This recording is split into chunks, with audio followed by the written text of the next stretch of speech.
নমস্কার, সকলে কেমন আছেন? আশা করি ভালো আছেন। আজকে আরেকটি রান্না নিয়ে চলে এসেছি। আজকে রান্না করছি ট্যাংরা মাছ। ট্যাংরা মাছ এটা হচ্ছে বাগেরহাটের। ঢাকাতে অনেক ট্যাংরা পাওয়া যায়।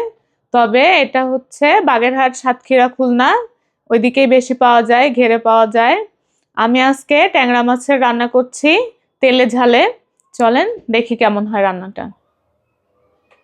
এই যে আমি ট্যাংরা মাছগুলো আগেই লবণ দিয়ে ভালোভাবে পরিষ্কার করে ধুয়ে নিয়েছি, যাতে বিজলাটা না থাকে। ট্যাংরা মাছে একটা নালসা নালসা ভাব থাকে, ওইটা আমি একদম পরিষ্কার করে নিয়েছি। আমি এখন হলুদ লবণ মাখিয়ে নিব। প্রথমে দিচ্ছি লবণ, সবাই একটু পরিমাণ মতো লবণ দিবেন। আর দিচ্ছি হলুদ, সাথে যাচ্ছে একটু মরিচের গুঁড়ো। আর দিব একটু তেল, সরিষার তেল। আমার রান্নাটা আজকে সরিষার তেল দিয়ে হবে। ভালো করে মাখিয়ে নেব। এই যে আমি একদম ভালোভাবে সবগুলো হলুদ লবণ গায়ে গায়ে মাখিয়ে নিয়েছি। এখন আমি এটা ভেজে নেব। এই যে আমার কড়াইটা গরম হয়ে গেছে। আমি এখন অল্প পরিমাণে তেল দিয়ে দিব। ট্যাংরা মাছ ভাজার সময় একটু কম তেল দিতে হয়, কেননা ট্যাংরা মাছ একদম হচ্ছে পাঙ্গাস মাছের মতো ছেটে। কম তেল না দিলে আপনারা পুড়ে যেতে পারেন। আমিও কম দিচ্ছি। আমার তেলটা গরম হয়ে গেছে। আমি একটা সামান্য টিপস দিচ্ছি। এমন কোনো মানুষ মানে মেয়েরা হয়তো নাই যে ট্যাংরা মাছের তেল ছিটে পুড়ে যান নাই। এখন দেখাই দিচ্ছি। এই যে তেলের ভিতর একটু লবণ দিয়ে দিবেন। লবণ দিলে মাছগুলো ছিটবে কম। আমি এখন আস্তে আস্তে মাছগুলো দিয়ে দিব।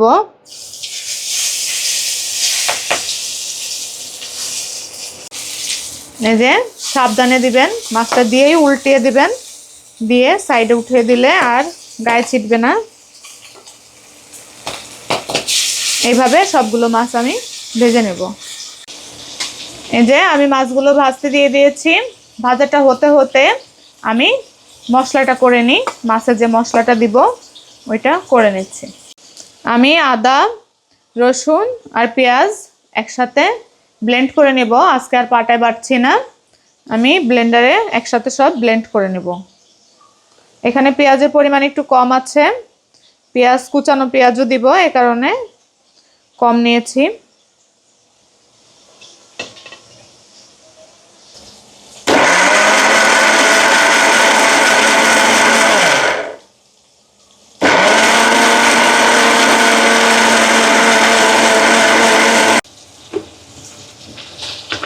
এই যে আমার মশলাটা হয়ে গেছে।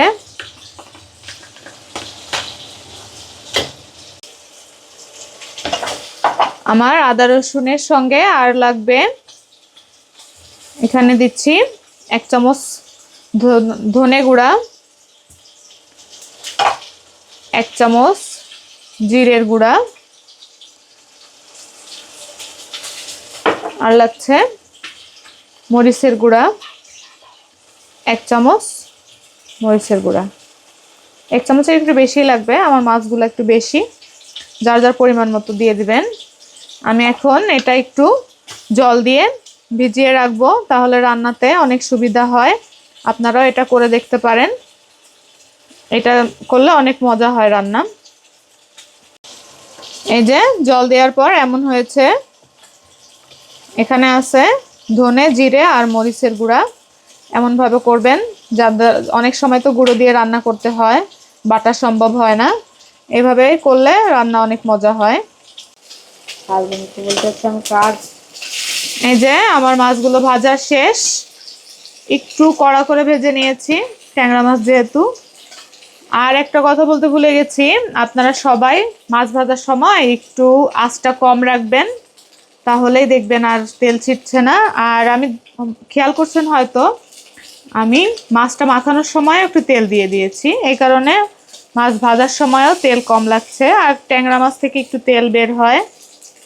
এই যে আমি এরকম লাল করে ভেজে নিয়েছি। আমি এখন এগুলো সব তুলে নেব।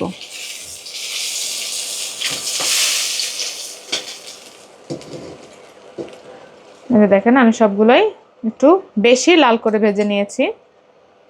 ট্যাংরা মাছ একটু বেশি ভাজতে হয়, নাহলে ভেঙে যাবে, মাথার দিকটা বেশি ভেঙে যায়। আমি আজকে ফোড়নে দিচ্ছি কালো জিরে, সাথে যাবে একটা কাঁচামরিচ।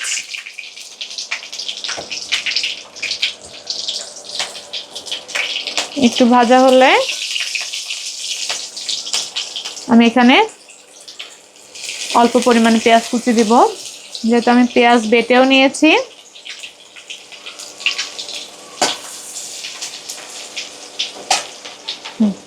এই যে আমার পেঁয়াজটা একটু লাল হয়ে গেছে, আমি এখন এর ভিতর দিয়ে দিচ্ছি এই যে দারচিনি, 2 টুকরার মতো দিলেই হবে, আর যাবে এলাচ। এটা দিয়ে একটু ভাজা ভাজা করে নিতে হবে।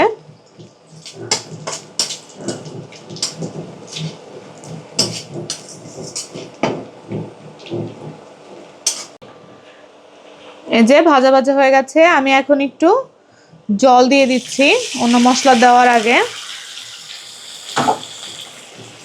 জলটা দিলে হয় কি ছিটবে না।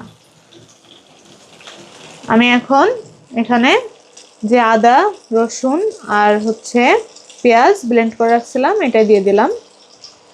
এই রান্নাটা একটু মশলা বেশি হবে, এটা একটু সুন্দরভাবে ভেজে নিব।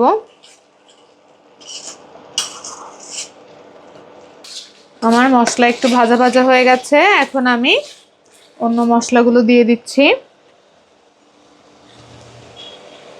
এখানে হচ্ছে জিরে আর হচ্ছে ধনে আর হচ্ছে শুকনো মরিচ গুঁড়া।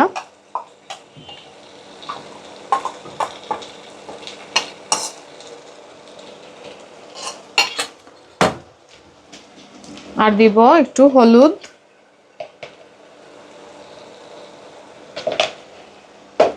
আর যাবে লবণ, 1 চামচ লবণ।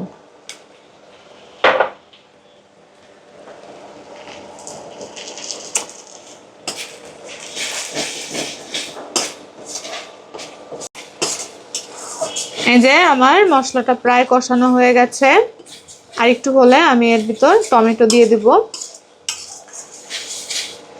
এই যে তেল যখন উঠে আসবে উপরে, তখন বুঝবেন মশলাটা হয়ে গেছে।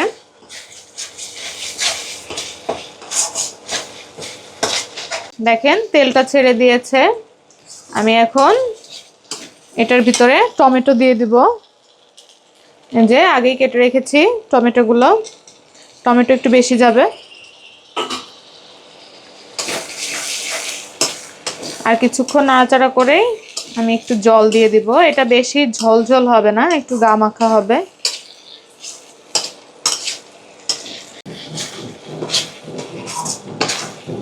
এই যে আমার মশলাটা একদম রেডি।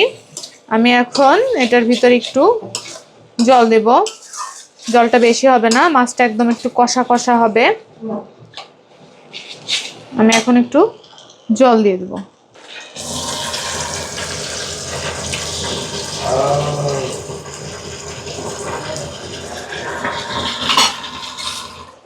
এই যে দেখছেন বেশি জল হবে না, জাস্ট মশলাটা একটু নরম হবে। এই যে আমার ঝোলটা ফুটে গেছে, আমি এখন মাছগুলো দিয়ে দিব। আমি একে একে সব মাছগুলো দিয়ে দেব।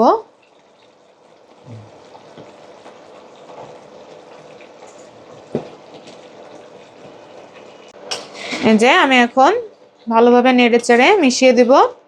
এটা আর 10 মিনিট জাল হবে, তাহলেই আমার ট্যাংরার তেলে ঝালে রেডি। আমার ট্যাংরা মাছ রান্না করা একদম কমপ্লিট।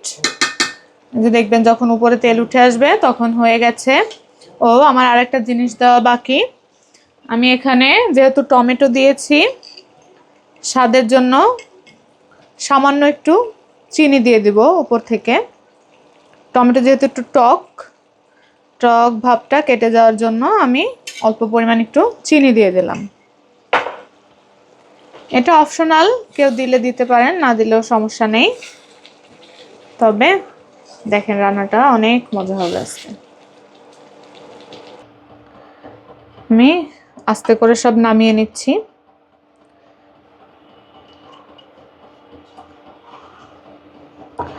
একবারে নামালে ভেঙে যেতে পারে, তাই আমি এগুলো হাতা দিয়ে আস্তে আস্তে করে তুলে নিচ্ছি।